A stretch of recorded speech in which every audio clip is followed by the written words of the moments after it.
Receiving incoming transmission. He is also the host of a popular podcast. Oh, hold on. There is no such thing as a popular podcast. You're not afraid of the dark, are you? So, I hate to do it to you, but I'm going to have to get real black with you for a second. I feel you. Uh-oh.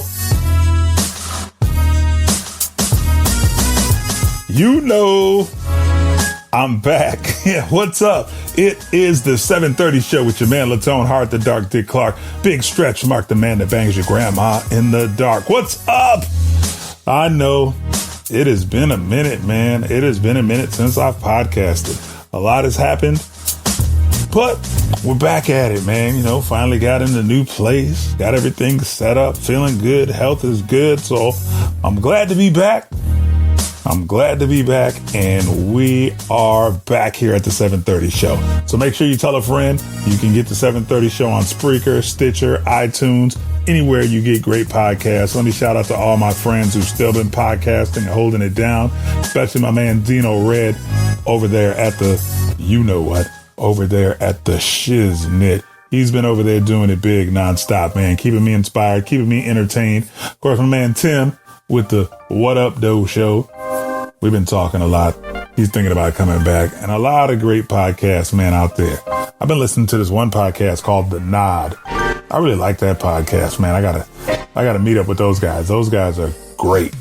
Those guys are dope. But you know what it is? It's the 7:30 show. Let's go. 7:30. Hey, I went to the movie recently and saw this movie, The Photograph. Now, let me keep it real with you. I love Issa Rae.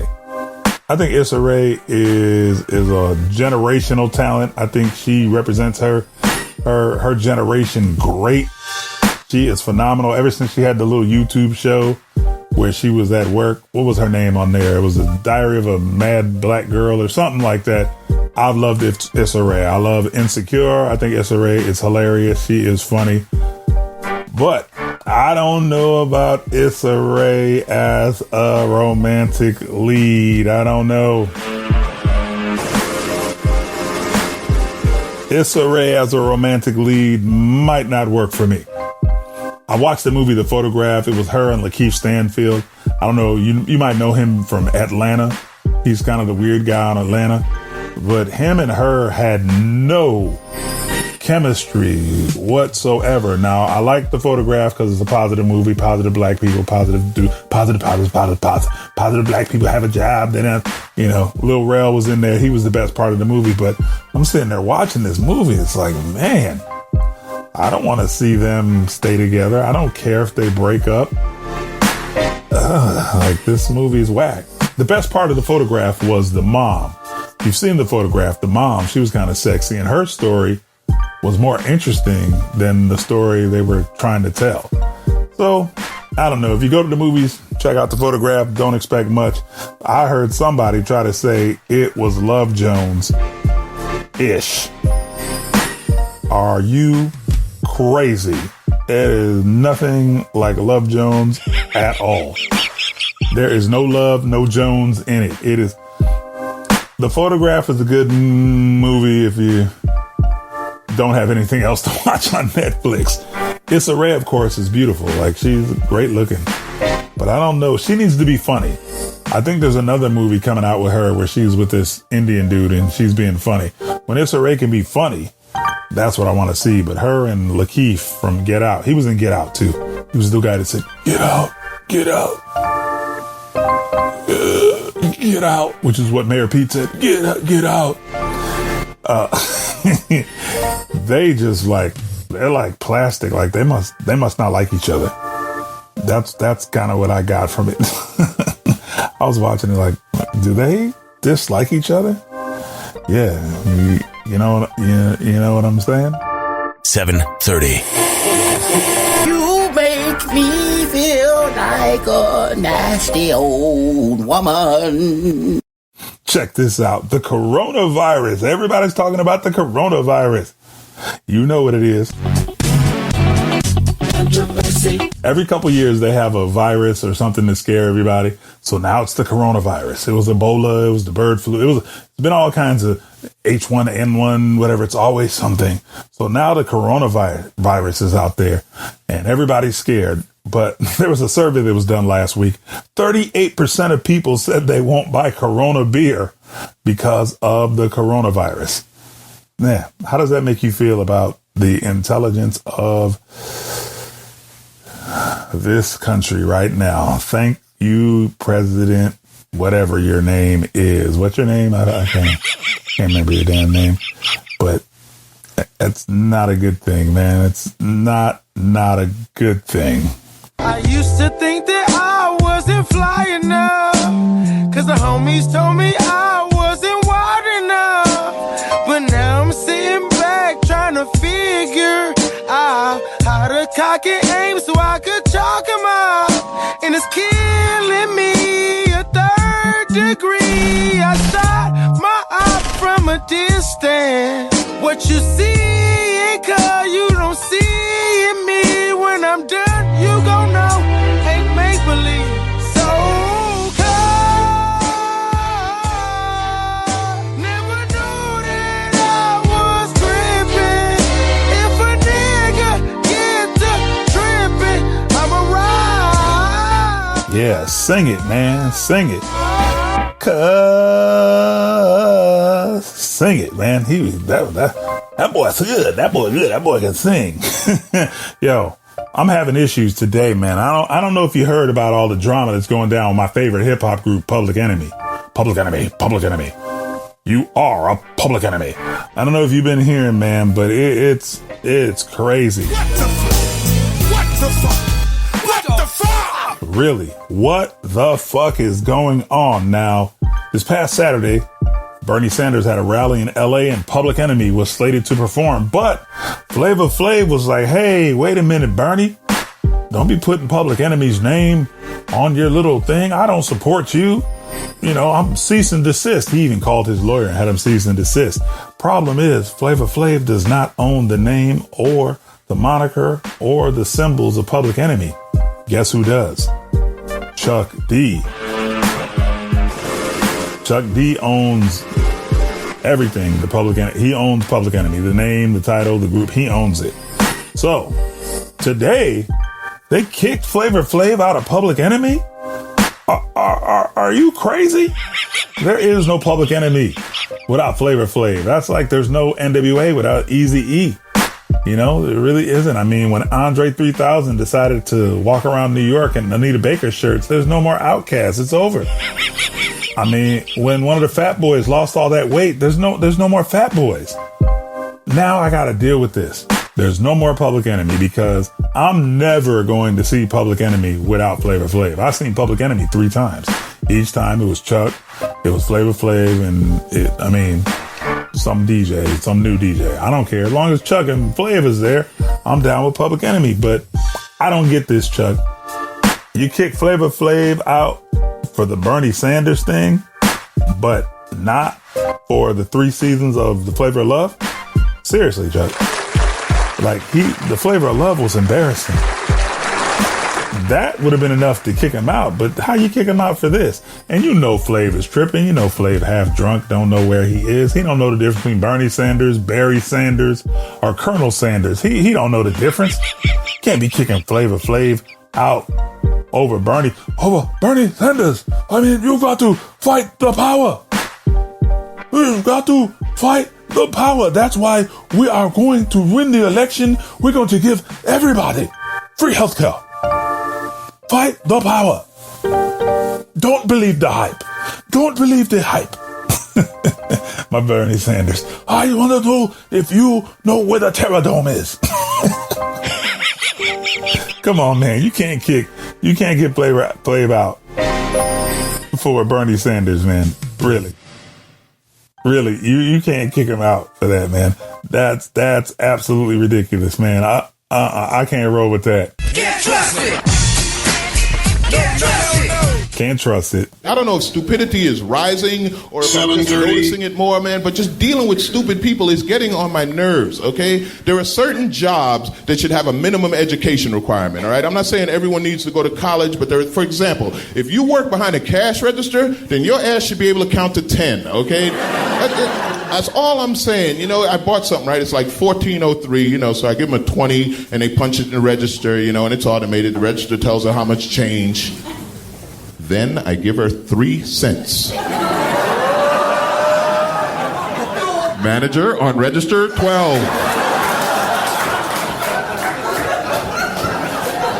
There's some people that have stupid jobs, but it's okay. You can't really get mad because, you know, they say water seeks its own level. They're in the right job, you know. I see people at gas stations yelling at the guy in the little glass booth, you know, but when you think about it, how smart could this guy be? For all we know, that glass is to protect us from his ass, you know? At Latone Hart on Twitter, Facebook, and Instagram.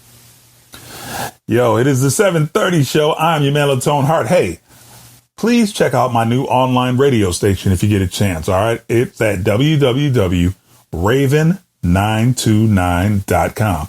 I created my own online urban radio station because I'm kind of disappointed in corporate, white-owned radio, if you know what I mean. So I made my own station. Check it out online. You can listen to it on your phone. You can listen to it on your app. You can listen to it on your computer. Once again, that's raven929.com. I always get asked, what's it like being a black guy adopted by white parents? I'll tell you, I'm too black for white people, but too white for black people. I don't use the N-word, but I still have that right. I love to sing, and I love black culture, but I sound like a white guy. And I can yodel. Oh, hell no, man. Come on. Ain't no brothers I know yodeling, man. We can't be yodeling, man. We can't be yodeling. That is funny. That is this black guy who was adopted by a white family who basically says he's too white for black people and too black for white people. Well, I mean, if every non-white person is too black for white people, we understand that. I mean, if you're not white, you're too something for, you know, build a wall, go back to Africa. You're something. You've got to be white to be accepted by white people. But that is true. You can be considered too white for black people. This is something I've dealt with my entire life. You will be too white for black people if you put mayo on anything. You put mayonnaise on something, you are a little too white. If you don't wear Jordans, something I've never done. If you don't wear Jordans, brother's gonna be the man. You a white boy, man. If you speak proper English, really, that's really the thing. If you speak proper English, like, you know, if you actually know how to speak at a job interview, you are going to be considered a little too white for black people. If you pay your bills on time, you are a straight cracker. You can't listen to rock music. You listen to rock music, you are way, for real. And there's some good rock songs, but you better not be banging no Nirvana. You better not, you know, bang an AC/DC song every once in a while, unless you're in Detroit. I mean, they're going to be like, oh, white boy over there. If you watch Star Trek and admit it, which is something I do, if you admit to watching Star Trek in public, you're way too white for black people. If you vote Republican, maybe you just happen to be a Republican. If you vote Republican, you're way too white. Whitey, you Ku Klux Klan, you neo-Nazi. You're a Republican. You don't put seasoning on your food. You already know. You already know if you don't season your food, you are way too white for black people. If you happen to read for enjoyment, like because you just like to read, you're a white guy. If you eat salads, you're a little too white for black people. Like, Negroes don't eat salad. Like that should be a t-shirt. Negro don't eat salad. That should be a t-shirt. If you speak to the police in a friendly manner, I'm a suspect. I'm watching you. You may be an agent. I don't trust you if you're over there laughing with Officer Timpson. I can't fuck with that at all, man. I can't. And you're way too white. Way too white for black people if you drive a Prius. 7:30. You can't drive no Prius, man. All right. That's out. Driving a Prius is absolutely out. It is, man. This is your man, Latone Hart. This is the 730 show. I'm just trying to keep it real with y'all, man. Trying to keep it real with y'all. You may be a little too white if you do those things. He's not afraid to say it. He's a jerk. Latone Hart. Let me tell you something, man. I went to Texas Roadhouse the other day with wifey and my daughter. You know, I figured I'd treat them to a little meal. You know, those plus that bread is really good that you dip. And I'm sitting there and I look next to me and this dude has a Glock on his hip. Now, I live in an open carry state. You can walk around with an M16 on your back around here looking like a damn fool. You really can. I'm so many times I go into Walmart and dudes are in there with AR-15s and I'm like, what part of the game is that? I mean, you're just here to get some oranges. What do you need artillery for? I don't get it, but oh well. So I'm sitting here thinking, man, what are my options here? I got this fork. I got this butter knife because the steak hasn't come yet. And I got this hard ass bread. Do I just throw one of these pieces of bread at him? Because he was like really staring at me. He was giving me that George Zimmerman vibe. I mean, he was just looking at me. Even my daughter said, Daddy, do you notice that he's just staring at you? And I said, yes, I noticed that, Miria. 730. He is looking at me and I don't know what I should do because I think we need to get the fuck out of here. So we ate and we got out of there, man. Ain't hanging out with no crazy ass man with no gun on his hip in a family restaurant. Like, I didn't get that, man. But laissez le bon temps rouler. That is where we are in this culture, man. And yo, let me shout out to my girl, Erykah Badu. She got that Badussy. Yes, she does. That is the name of her incense, and her incense sold out, all of it, in 20 minutes. And I'm thinking, man, Erykah, I love you, Erykah. Erykah Badu has set me up. Really, she set me up. 730. You know, now I can buy Erykah Badu incense that allegedly smells like Erykah Badu's vagina. And I can have it on hold. I can have it in the house. So if I ever, decide to cheat or something, to bring a woman in here and, cheat. And then Desiree says, hey, why does it smell like, what's going on? What you been doing in this room? I can say, oh, baby, that's just that Erykah Badu. That's just that Erykah Badu and that Badussy incense. You know what I'm saying? That is great. I'm so happy. I'm so pleased that Erykah Badu did that for me. Really, I am. I'm really pleased that she dropped that for me, man. It's the 730 show. It's your man, Latone Hart. Yo, make sure you find me on all social media. I'm on Instagram. I'm on Facebook. I'm on Twitter. It's pretty easy. It's just my name, Latone Hart. Latonehart.